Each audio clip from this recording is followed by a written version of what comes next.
Yeah, so we've actually known each other longer than we've not known each other. Oh, now. Whoa, that hurt. Yeah.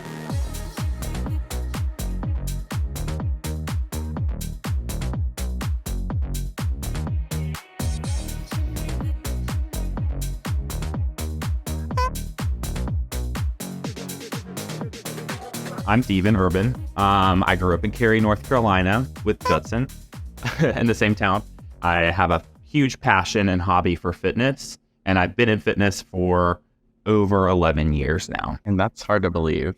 Very hard to believe. And actually today is the 11-year anniversary of body pump initial training with Les Mills. So kind of ironic that we're discussing, the realm of fitness on this anniversary date. I think it's fun to talk to you because I know so much about you and I've seen so much of your fitness journey. And it's funny because we've done similar things parallel to another and didn't really get to know each other until like closer to adulthood. So what was your start? What got you interested into fitness? I grew up around active people. My family was very health conscious. So I was exposed to fitness at a young age in a kind of organic kind of way. What got me into fitness really was, as an adolescent, I struggled with some confidence. I struggled with my weight. I also never fully felt committed into like team sports settings. So I would dabble into different athletics, but it never fit me totally. But I also kind of liked the way I felt when I would finish a basketball practice. Like, I didn't love the sport, but afterwards I always felt good. When I was getting into my teen years, I was struggling with my weight. And I knew I needed to do something to stay healthy, even at a young age. So I actually got into running, and my mom had these exercise videos called Walk Away the Pounds with Leslie Sansett. And so they were kind of like a watered down high-low aerobic class that I would put in the VCR, and I would move in the comfort of my home in the mid 2000s. And with that, I was moving regularly, and I actually started going into my neighborhood clubhouse gym, and I would run on the treadmill and kind of do some body weight exercises. I've always actually kind of done closeted push-ups, like ever since I was a little kid. I knew that I wanted to be strong. I knew I wanted to be healthy. I got into running. With my lack of interest in sports, maybe running was an avenue I could pursue that doesn't take that same grit, something I could have a goal to work towards. And so when I was 13, I started running consistently, and I decided to pursue track and field in middle school. I was the worst one on the team. When we did the mile run at one of the first meets, I'll never forget it. It is a core memory. I was last, dead last. And I think my mile time at the time, I ran a mile in like 7.5 minutes. And that was dead last for that time period.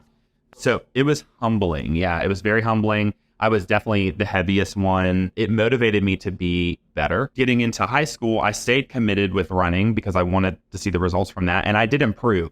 Even when we ran together, Judson and I ran together a track in high school, I was never a competitive runner where I would, wasn't like top 20 or anything like that. But I noticed I continually saw improvement in my times and my body composition. That I continued to exercise on my own here and there, doing some light machine work, and worked out at least 4 times a week, no matter what. And also at high school, I did weight training as an elective, which inspired me to get stronger as we learned and reaped the benefits of that. And the really big buzz at the time was P90X. And I used to research the videos on Google, click on sketchy websites to watch them. And then I would do the routine on my own of whatever it was. And I memorized it. And what I would do sometimes, I would get together with friends and I would teach the routine from P90X to my friends. And I didn't really realize that I was instructing them, but I remember my friends used to joke, they'd call me like a drill sergeant or a boot camp instructor. And I knew I liked it. I just didn't know how to channel it. When I was 16 years old, my sister was really plugged into a gym in Cary, and they had Les Mills.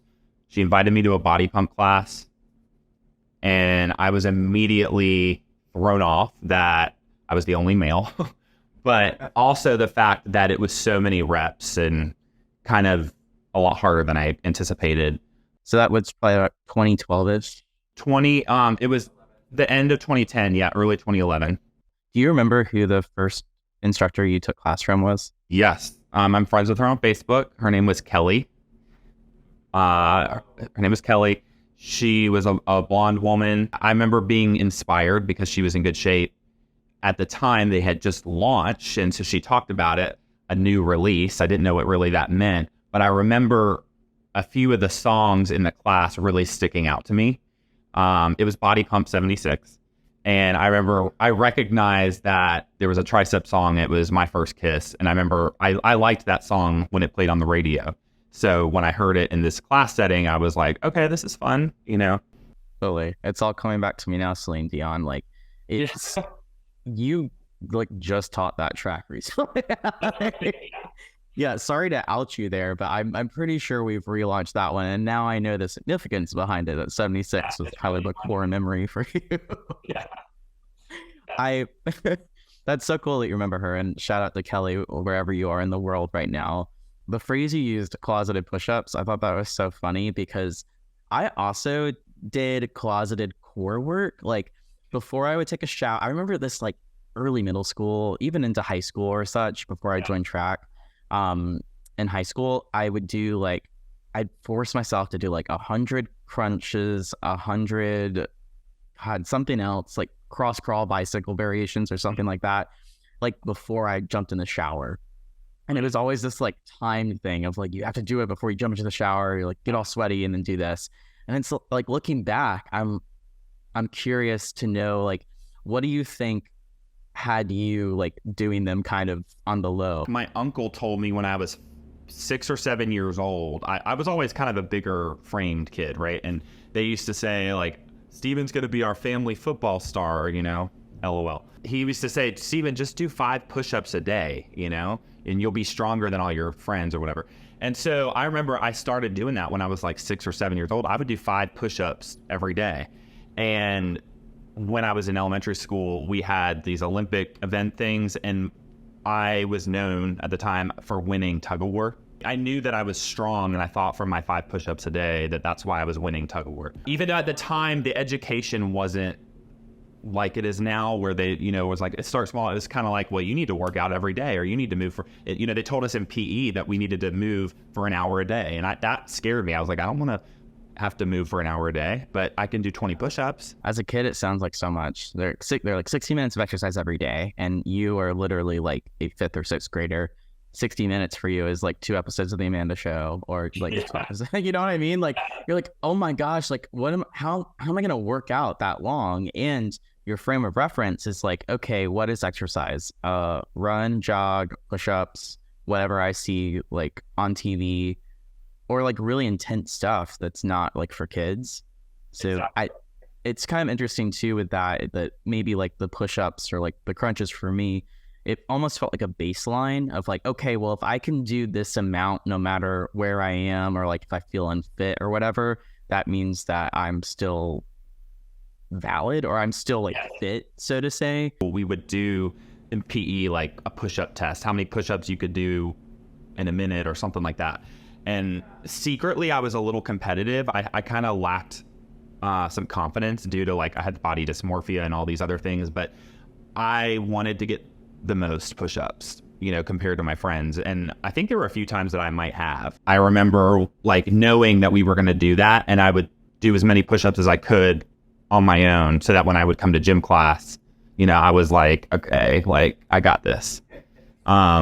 So it empowered me. That little competitive edge empowered me to be my best, right, in that capacity.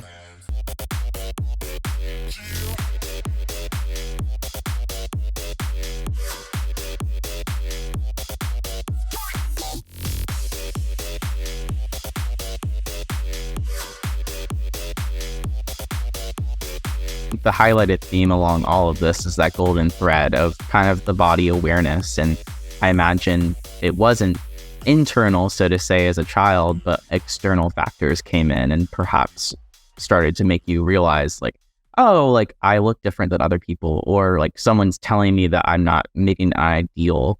And that's something I've admired a lot about your coaching and the ways that you interact with your clients, and even just like being very open to chat about these things as an adult. I imagine that's not easy or has been easy growing up. What age did you notice people start commenting on your body?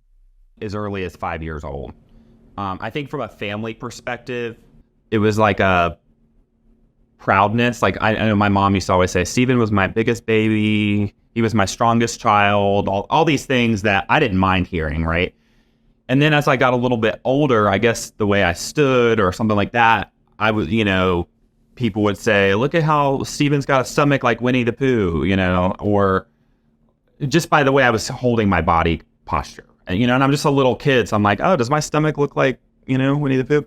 And that kind of trickled down. I know as like from maybe age 5 to 9, I was active, riding my bike, staying fairly healthy. But it was a shift around age 10 where I think I started to go through puberty and I gained a significant amount of weight and wasn't as active. And at that point, I remember being the bigger kid at school, seeing my friends that had, even at 10 years old, what we would call like abs, right? And I didn't have that. I had a round stomach. I wouldn't say I was like a victim or bullied per se, but it wasn't uncommon for even like family members that loved me to comment on how I looked, or really, more so from a place of they wanted me to be active. And I didn't have a big interest in sports. So, I needed to find something to keep me active. Kids would say things like, oh, look, he's got man boobs or you're chubby, or just, the comments that kids make. And I don't know how that compares to today, but at the time it seemed normal. I would act like I'd play it real cool, like it didn't bother me. But I think hearing those comments about my body made me hyper aware and almost borderline obsessive at age 10. Into teenage years, it got really tough because I did not like the way I looked. I thought fitness seemed like a chore. It didn't seem exciting. So I was just in this middle area of like, I don't really love myself, but I don't know how to make it better. Oh, that hurts my heart. Yeah, it's kind of sad thinking about it now, but I think there's kind of a reason I went through it in the way I did, because I think it made me who I am now, and it helped me. I was strong enough to make it through that, but I think it's allowed me to channel it for other people so that I can make a difference in their life. When I got really into running and things like that, I actually really changed my body very quickly. Lost weight at the time, as well as hit puberty, got taller. And then people would comment that I was too thin, right? So I was told that I was too big, and then I got thinner, was told I was too thin. People, I've always had like a larger frame, so the small body didn't really fit me. You're thrown and different. Yeah, so it's like I was either too big and now I'm too skinny. Where's that happy medium? Yeah, that I heard a lot of feedback about my body, and even today still do, but I can handle it way better now than I did.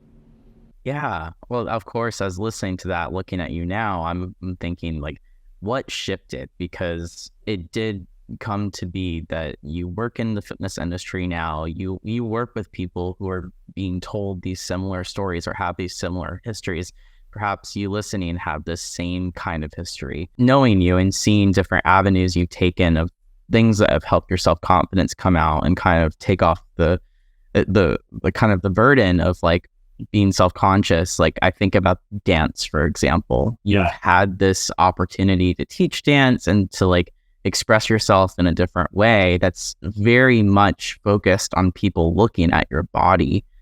Yeah. Is there a moment that you decided like, I'm just going to do this? Or was it a gradual thing that you just found yourself dancing? Because that's such a stark contrast from what you described.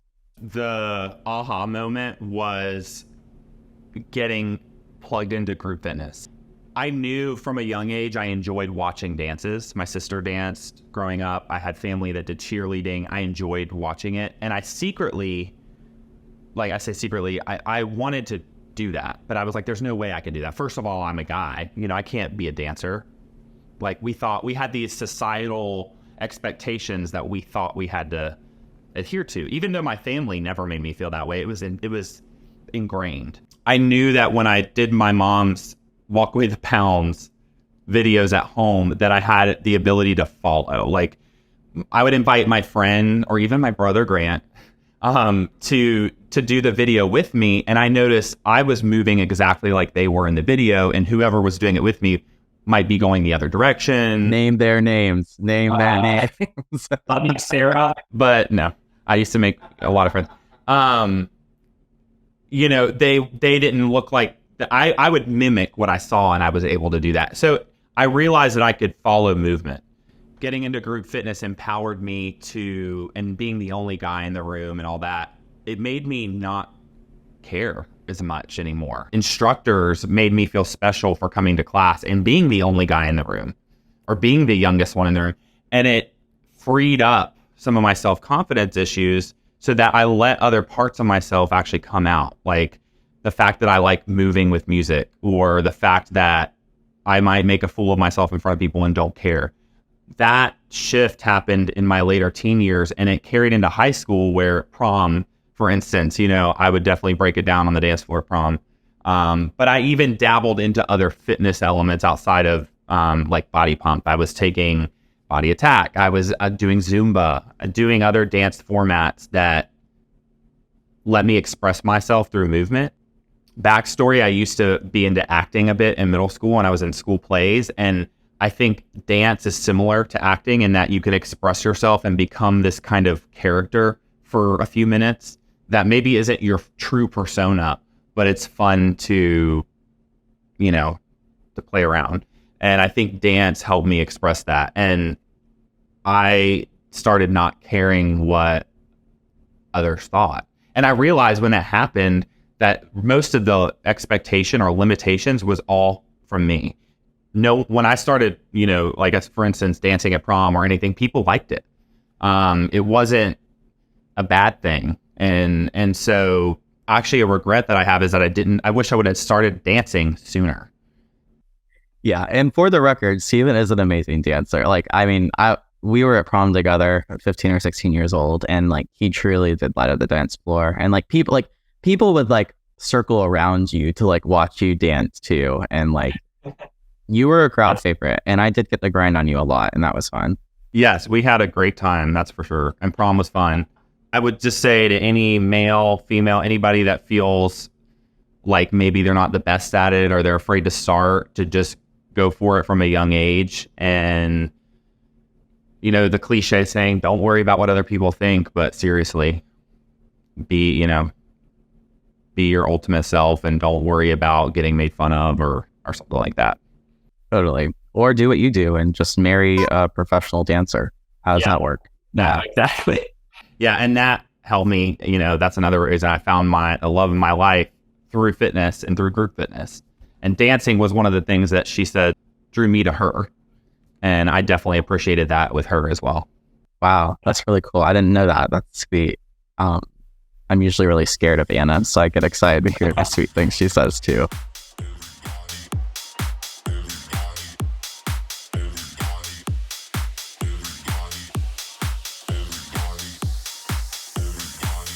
You've been kind of like a front desk person, you're a fitness instructor, manager, personal trainer director, group fitness director. You've done pretty much every job that you can within a big box setting, or even a small corporate gym.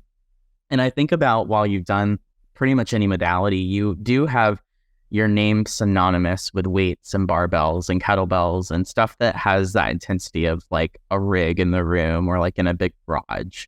And so if I think of your autobiography and the cover, it's got to include something industrial or something metal. What do you think it is about strength training that you love so much?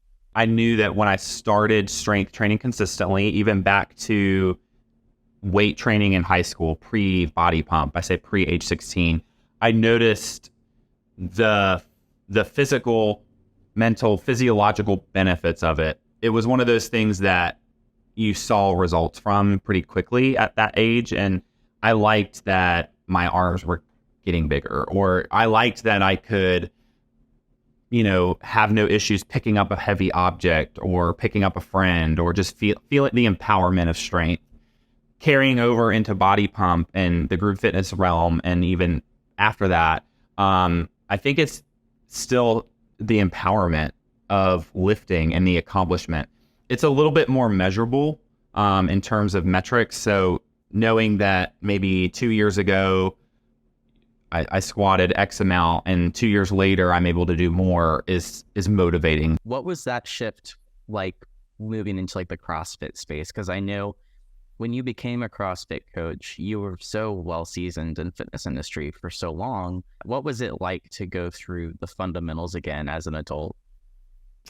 It came naturally merely because we're so exposed to it in the group fitness space. It felt less intimidating actually to try something like CrossFit than when I was younger trying a group fitness class. Coming from that choreographed nature to something that's more of a small group setting, the fact that there's a coach that walks around, so it bridges the gap between personal training and maybe a standard group fitness class. Again, the measurable progress from CrossFit, tracking your weights and doing maybe some bigger Olympic type lifting made it appealing and a new challenge. Felt like me exploring CrossFit and getting and pushing the boundaries and fitness in a different way would actually translate into the group fitness room, and it did absolutely help me in both ways. And I like that you say it's so accessible from like that objective standpoint, because I guess I haven't thought of it specifically in this way of as a new exerciser being able to see your weights increase or be able to think like, oh, last year I was with 5s on each side of the bar and body pump, and now I'm up to 10s, or like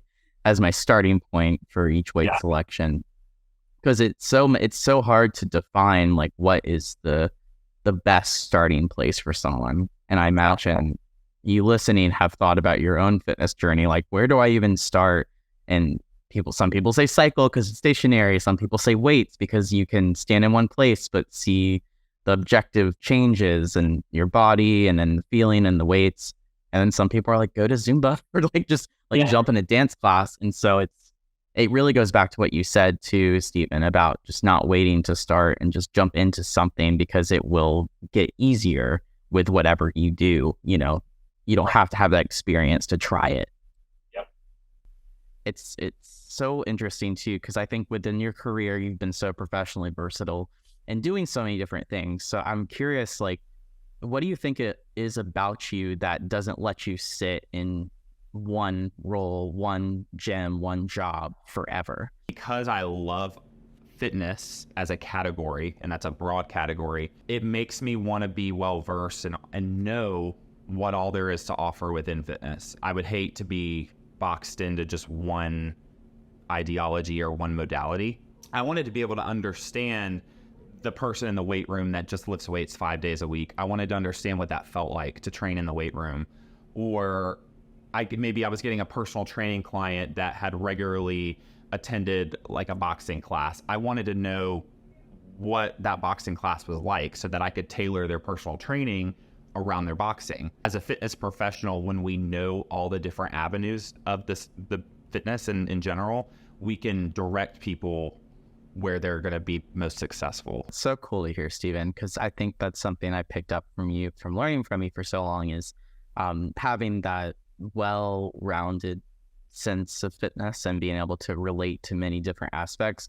You don't have to be a professional boxer to understand it, but maybe, you know, taking a few classes within the art to understand it, to relate to a client better, being able to like help a person find things that they like.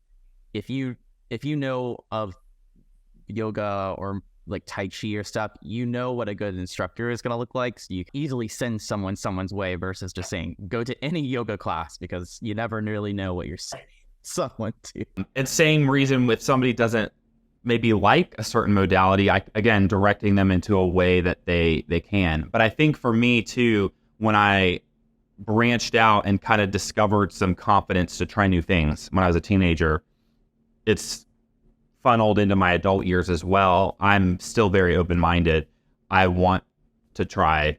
I'm still down to try new types of fitness. I still have my favorites, right? That's going to be a staple in my personal routine, but I'm not opposed to going and trying something new. Totally. And both of us have found some things that we have tried and we don't like. And sometimes we found those things from secret shopping for a major fitness company. Can you think of something? Can you think of something you've tried that you like absolutely did not love, whether it was like a class or a sport or something that was like in the fitness vein? Well, definitely a sport. Well, I will say I say an ex-runner, I don't particularly enjoy running anymore. It got me where I am. I appreciate it for what it was, but I don't see myself going and doing a half marathon anytime soon. With running specifically, it's an ebb and flow of like, in some parts of your life, you like it a lot. And then other parts, you're like, I don't ever want to do this again. I'm into the place where I'm like, I have started running a little bit again. And I'm like, okay, I think this is safe, but I'm still have that like competitive bug in the back of my ear of like, go, go, go, go, go. You have to have 5-minute mile, blah, blah, blah, blah, blah. And like reach that 5K speed, Right. It's hard to pull that competition out. When you think of like things that you loved and like you have a natural competitive nature, is there a way that you can shut off that competitive voice or at least put it to the side when you're trying to enjoy something? I say that in a day-to-day workout setting, there might be a class within CrossFit going to a WOD or a specific day where I've had a hard day at work or going through something tough emotionally, personally, and I'm just there for either the social aspect or just the mere fact of moving.